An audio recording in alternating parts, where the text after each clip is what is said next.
how are you all? I am Monica Nanda. Today I am going to teach you subject Hindi language, topic संज्ञा, lesson 4. तो आज हम start करते हैं संज्ञा. हम लोग जब छोटे रहे होंगे, यानी कि हम लोग बचपन से ही आई थिंक संज्ञा पढ़ते आ रहे हैं. जब हम लोग फर्स्ट में रहे होंगे, संज्ञा का अर्थ क्या है? संज्ञा है नाउन. संज्ञा का अर्थ क्या होता है? नाम.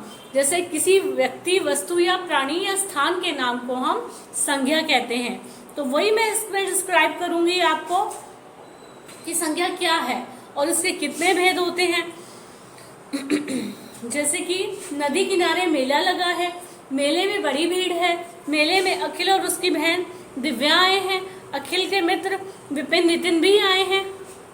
मेले की सुंदरता अत्यंत मनोहरी है. मेले में बहुत सी दुकानें हैं. एक आदमी खिलौने बेच रहा है. दिव्या ने एक सीटी, विपिन गुड़िया और नितिन ने बांसुरी खरीदी. तो इसमें क्या, जितने भी नाम आए हैं, यानी कि किसी व्यक्ति के नाम हैं, उसको हम संज्ञा बोलेंगे. कोई वस्तु है, जैसे कि बांसुरी हो गई और सीटी हो गई, तो वो क्या होगी? वो भी संज्ञा कहलाएगी. और जो स्थान का नाम है, यानी कि दुकानें, नदी, मेला, ये सब क्या होगी? ये भी संज्ञा होगी. तो अब आपने देखा, इनमें से कोई ना कोई नाम है, इन्हीं नामों को हम संज्ञा कहते हैं. अतः किसी प्राणी, वस्तु, स्थान या भाव के नाम को भी हम संज्ञा कहते हैं. अब संज्ञा के भेद कितने होते हैं? संज्ञा के 3 भेद होते हैं: व्यक्तिवाचक, जातिवाचक और भाववाचक. अब व्यक्तिवाचक संज्ञा क्या है? किसी विशेष व्यक्ति या वस्तु के नाम को हम व्यक्तिवाचक संज्ञा कहते हैं. जैसे महात्मा गांधी, राष्ट्रपिता, बापू, हिमालय सबसे ऊंचा पर्वत, नई दिल्ली भारत की राजधानी. तो ये सब क्या हो गया? ये किसी व्यक्तिवाचक संज्ञा हो गई, यानी कि किसी विशेष व्यक्ति के बारे में बात हो रही है या किसी विशेष जगह के बारे में बात हो रही है. तो ये सब क्या कहलाता है? ये सब कहलाता है व्यक्तिवाचक संज्ञा. अब है जातिवाचक संज्ञा. जिन शब्दों में संपूर्ण जाति का पता चलता है, उसे हम जातिवाचक संज्ञा कहते हैं. जैसे शेर, जंगल का राजा, हाथी, धरती का सबसे बड़ा जंतु, बिल्ली, शेर परिवार का जंतु. इन सभी से पशु जाति का पता चलता है. अगर शेर, हाथी, अगर इनके नाम नहीं होंगे, तो सारे जानवर अगर एक साथ खड़े कर दिए जाएं, तो हमें उसमें से पहचान नहीं होगी. इसलिए इनके नाम से इनको इनकी जाति में डिवाइड किया जा सकता है. अब आते हैं भाववाचक संज्ञा.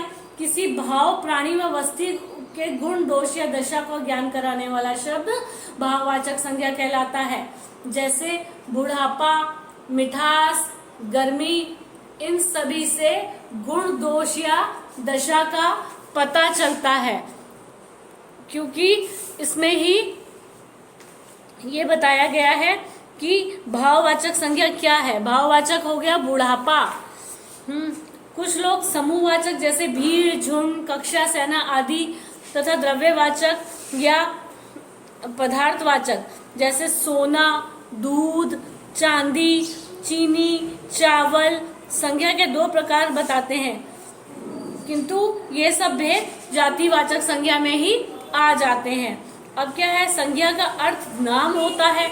सभी नाम संज्ञा होते हैं. जैसे कि आपका भी जो नाम होगा, आपका नाम भी संज्ञा के अंतर्गत ही आएगा. आप कहाँ रहते हैं? कानपुर में. तो कानपुर किसके अंतर्गत आएगा? कानपुर भी संज्ञा के अंतर्गत आएगा. अगर आपसे पूछा जाए कि आपके फादर का नाम क्या है, तो भी वो संज्ञा के अंतर्गत आएगा.